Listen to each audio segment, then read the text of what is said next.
Decentralisation in India. तो decentralisation in India यानी कि केंद्रीय विकेंद्रीकरण जो होता है भारत का, उसमें हम लोगों ने देखा था कि ग्रामीण क्षेत्र के बारे में यानी कि रूरल एरिया के बारे में देखा था। और रूरल एरिया में हमने देखा था कि कितने पार्ट्स में डिवाइड कर दिए गए थे जगहों को। तो 3 भाग में डिवाइड कर दिया गया था, ग्राम पंचायत, समिति और जिला परिषद। इनके बारे में बहुत अच्छे से हम लोगों ने सब कुछ समझ लिया था। अब देखिए क्या होता है कि आपका लोकल जगह की बात करें तो लोकल जगह में सिर्फ गांव ही नहीं आते हैं, गांव के अलावा आपके शहर वगैरह भी आते हैं। तो गांव में आपने देखा था कि पंचायत वगैरह, मुखिया, प्रधान, सरपंच ये लोग होते हैं और किस तरीके से इनका इलेक्शंस और काम वगैरह होता है। तो चलिए अब हम देखते हैं कि एक ही जिला में आपका शहर भी होता है और गांव भी होता है। तो गांव का तो आपने सब कुछ देखा, लेकिन शहर में किस तरीके से आपका डिसेंट्रलाइजेशन प्रोसेस होता है उसको देख लेते हैं। तो देखिए शहर में भी देखिए कुछ प्रोसेस ऐसा ही है, बस थोड़ा सा नाम बदले हुए हैं, क्योंकि वहाँ पर जगह गांव के हिसाब से अलग माहौल होता है, सोसाइटी अलग होती है, तो उनका काम का तरीका भी थोड़ा सा अलग होता है। तो उसको देख लेते हैं। तो देखिए जिस तरीके से हमारे गांव में ये सब कुछ गांव को ऐसे था, उसको हम लोग वार्ड वाइज डिवाइड कर लिए थे, शहर में भी ऐसे ही होते हैं। तो एक एक करके समझ लेते हैं। तो शहरी क्षेत्र में भी आपका 3 पार्ट्स में ही डिवाइड किया गया है। जैसे कि यहाँ पर 3 लेवल किए गए थे, वैसे ही यहाँ पर भी 3 लेवल्स बनाए गए हैं। तो सबसे अब देखिए 3 लेवल किस आधार पर बनाए गए हैं। जैसे कि रूरल एरिया में क्या होता था कि गांव और गांव के बाद ब्लॉक, ब्लॉक के बाद जिला, इस तरीके से डिवाइड किया गया था। तो शहर भी अलग अलग तरह के होते हैं। सभी शहर बहुत ज़्यादा हाई फाई नहीं होते हैं, वहाँ पर बड़ी बड़ी बिल्डिंग्स नहीं होती है। एक छोटा शहर भी होता है, जैसे कि आप अगर गांव में रहते हो तो मार्केटिंग करने के लिए आप अपने बगल के छोटे से जगह पर जाते होगे जहाँ पर शहर जैसा थोड़ा बहुत होता होगा। अब जैसे कि हम रहते हैं तो मेरे गांव का नाम आपका मानी पड़ गया, तो हमारे बगल में विक्रमगंज पड़ता है, तो विक्रमगंज आपका नगर पंचायत में आता है।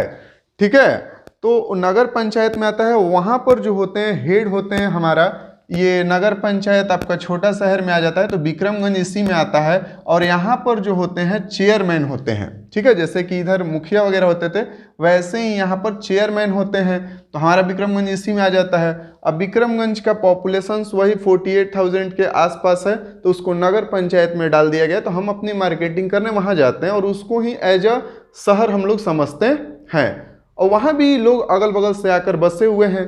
तो सेम उसी तरीका से शहर छोटा भी हो सकता है, शहर मिडिल क्लास का भी हो सकता है, और शहर बहुत बड़ा भी हो सकता है। तो बहुत बड़ा शहर कैसे, मतलब कि कैसे उसको कहेंगे कि ये बहुत बड़ा शहर है। तो जिस जगह पर लगभग 10 लाख से ज़्यादा पॉपुलेशंस रहने लगेंगी तो एक बड़ा शहर में गिनती होने लगेगा। 10 लाख पॉपुलेशन कहीं पर रह रही है तो ज़रूर वहाँ पर सोसाइटी कुछ ज़्यादा हाई फाई होगी, इंडस्ट्री होंगे, फैक्ट्री होंगे, वहाँ पे अपॉर्चुनिटी बहुत ज़्यादा होगी कमाने की, तो लोग वहाँ पर अलग अलग जगह से आकर रह रहे हैं। तो 10 लाख से ज़्यादा अगर पॉपुलेशन आपका होता है तो वैसे शहर मेट्रो में और लार्ज सिटी में आ जाते हैं। ठीक है, तो देख लेते हैं। देखिए छोटा शहर को अलग रखा गया है, ठीक है, जिसको नगर पंचायत कहा जाता है। उसके बाद इससे जो थोड़ा सा बड़ा होता है मिडिल सिटी जो होता है, मिडिल क्लास का जो शहर होता है, उसको हम लोग नगर परिषद कहते हैं। क्या कहते हैं? नगर परिषद। इंग्लिश में बोले तो म्युनिसिपल काउंसिल। ठीक है, और इसके बाद जो सबसे बड़ा शहर होता है, लार्ज सिटी और मेट्रो सिटी की बात करें तो इस देखिए मिडिल वाले में तो आपका सारा जिला आ जाता है। जितना भी आपका जिला है, ठीक है, वो सभी जिला आपका मिडिल में आ जाता है। और उसके बाद राजधानी आपकी जितनी भी है, राजधानी के साथ साथ मेट्रो सिटी जो है, वो सब जगह जो है आपका आ जाता है लार्ज सिटी में, जहाँ के हेड होते हैं आपके म्युनिसिपल, इसको बोलते हैं हम लोग नगर निगम। ठीक है, इंग्लिश में बोले तो म्युनिसिपल कॉरपोरेशन। समझ में आ गया? अब देखिए यहाँ पर क्या है कि लार्ज सिटी में हमने आपको बताया कि सारे राजधानी यानी कि कैपिटल आपके आ जाते हैं। तो कैपिटल के अलावा और भी ऐसे जगह हैं जो वेल डेवलप हैं, जो मेट्रो सिटी हैं, तो वो भी नगर निगम में ही आपके आते हैं। ठीक है, अब इस तरीका से यहाँ पर हमने देखा कि 3 भाग में शहरी क्षेत्र को बांट दिया गया है। छोटा शहर, मिडिल शहर और उसके बाद लार्ज सिटी या फिर मेट्रो सिटी जो है, इनको 3 भाग में डिवाइड कर दिया गया है। छोटा शहर वाले को हम लोग क्या बोलते हैं, नगर पंचायत बोलते हैं। मिडिल वाले को म्यूनिसिपल काउंसिल यानी नगर परिषद बोलते हैं। और लार्ज सिटी यानी मेट्रो, इसको हम लोग बोलते हैं म्यूनिसिपल कॉरपोरेशन यानी नगर निगम। ठीक है।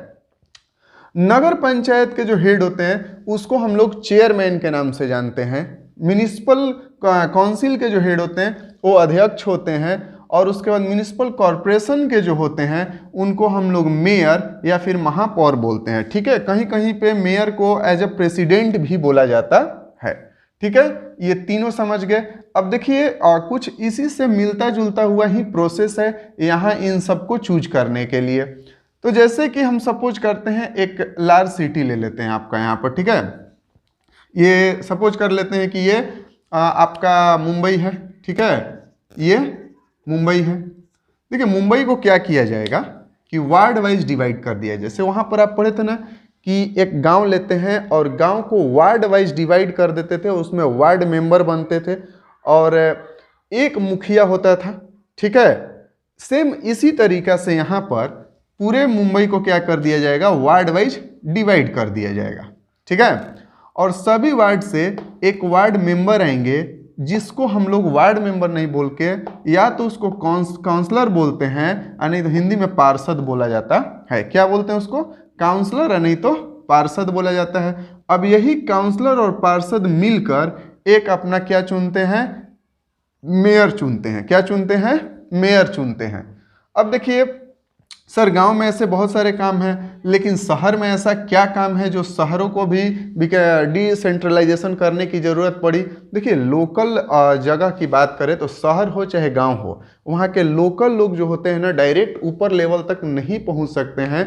तो उनको अपने ही क्षेत्र का कोई आदमी का एक ज़रूरत पड़ता ही है कि हमारा सारा काम हो और हमारा जो नज़दीकी प्रॉब्लम्स हो, हमारे घर के बगल की प्रॉब्लम हो, वो सारा सॉल्यूशन हो जाए। और देखिए बहुत तरह की यहाँ पर प्रॉब्लम्स आती है जो ये लोग जो होते हैं जो हमारे सबसे नज़दीक होते हैं, जो हमारे प्रॉब्लम्स को दूर करते हैं।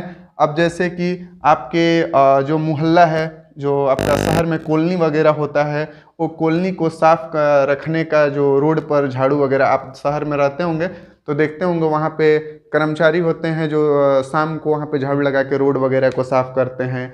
नाला वगैरह को साफ़ करने के लिए वहाँ पे गाड़ियाँ आती है। ठीक है। अब पटना में रहते होंगे तो गाड़ी आती होगी, पटना म्यूनिसिपल कॉरपोरेशन की गाड़ी आती होगी, उस पर PMC करके लिखा हुआ होता होगा। फिर उसके बाद आपके घर घर के कचरा को उठाती होगी तो देखते होंगे कि आपकी जब गाड़ी आती है तो गाना गाते हुए आती है कि गाड़ी वाला आया घर से कचरा निकाल, है कि नहीं, गाड़ी वाला आया घर से कचरा निकाल। और आप क्या करते हैं, गाड़ी वाला आया घर से कचरा निकाल जैसे ही सुनते हैं कचरा निकाल कर बाहर खड़े हो जाते हैं और उसमें फेंक देते हैं और आपकी गाड़ी को लेकर चला जाता है। तो इस तरीके से क्या है कि आपके पूरे घर की सफाई, रोड की सफाई, आपका रोड लाइट्स, आपका गली चौड़ा पतला जो भी है वहाँ पर, ये सारा काम इन लोगों के द्वारा ही देखा जाता है। ठीक है। एक तरीका से मान लीजिए तो ये लोग जो होते हैं प्राइम मिनिस्टर के बराबर होते हैं अपने लोकल जगहों पे। ठीक है। देखिए ये जो है ना सबसे ज़्यादा जरूरी है। क्यों? क्योंकि जब लोकसभा का चुनाव होता है, विधायकी का चुनाव होता है, MLA लोग का, तो MLA हो या फिर MP हो, बहुत कम ही ऐसा होता है कि वो आपके घर घर घूमते हैं।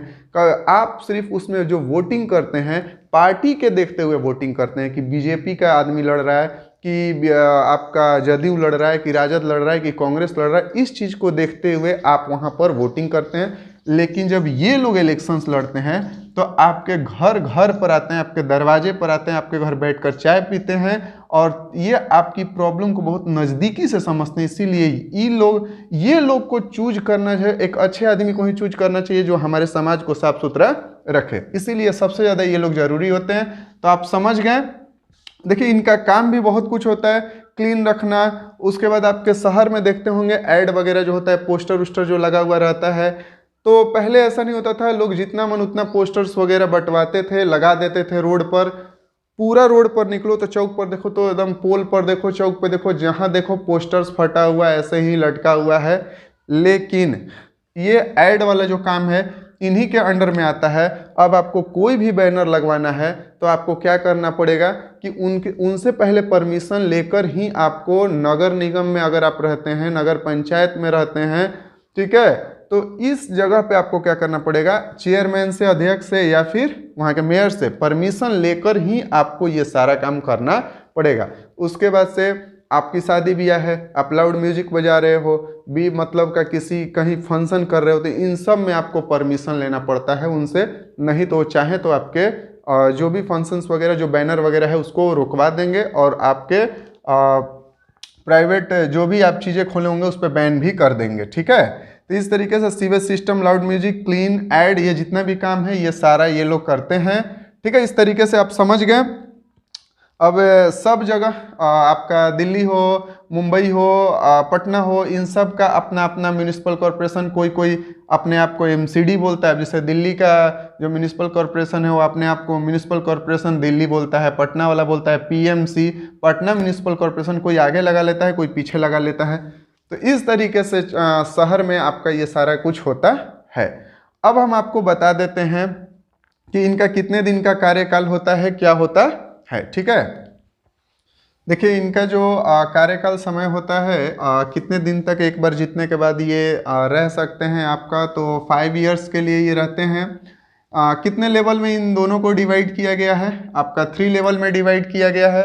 ये किसके द्वारा गवर्न किए जाते हैं, तो ये स्टेट गवर्नमेंट के द्वारा ही गवर्न किए जाते हैं। ये जिस आपका स्टेट में ये चीज़ें होती हैं, आपका शहरी क्षेत्र, ग्रामीण पंचायत, ये जो भी है स्टेट गवर्नमेंट ही इनको देख रेख करती है।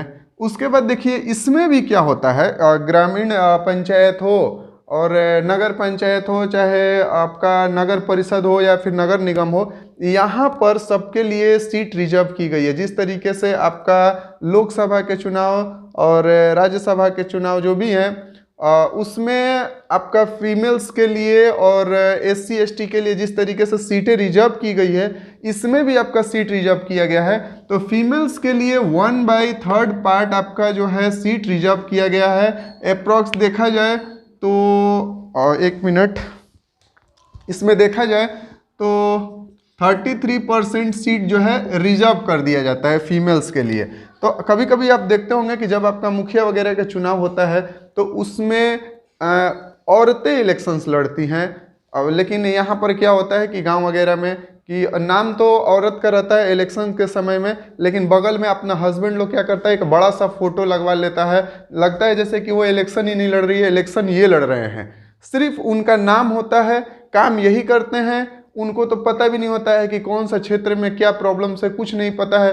देखिए औरतों से मैक्सिमम क्या होता है ना कि ये जो फील्ड वर्क होता है वो हो नहीं पाता है, तो उनके नाम पर उनके हस्बैंड ही सब कुछ करते हैं। इस तरीके से इलीगल है लेकिन करते हैं, होता है ऐसा। 1/3 पार्ट पर महिलाएं सीट लड़ती हैं। एससी और एसटी के लिए भी सीट रिजर्व होता है।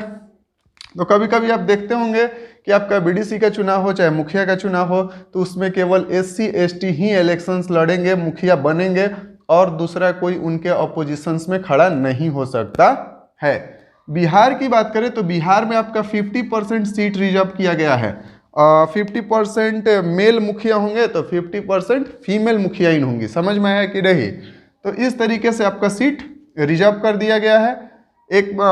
इसके बाद 73rd अमेंडमेंट एक्ट में आपका अगर ग्रामीण पंचायत की बात करें तो आपके कॉन्स्टिट्यूशन में 73rd अमेंडमेंट एक्ट में इसकी बात की गई है, जिसमें 11 शेड्यूल ऐड किया गया है और 29 आइटम्स दिए गए हैं, जो कि 29 आपके पावर्स हैं जो कि इनको ग्रामीण पंचायत को दिया जा सकता है। और ये कौन तय करता है? स्टेट गवर्नमेंट तय करता है।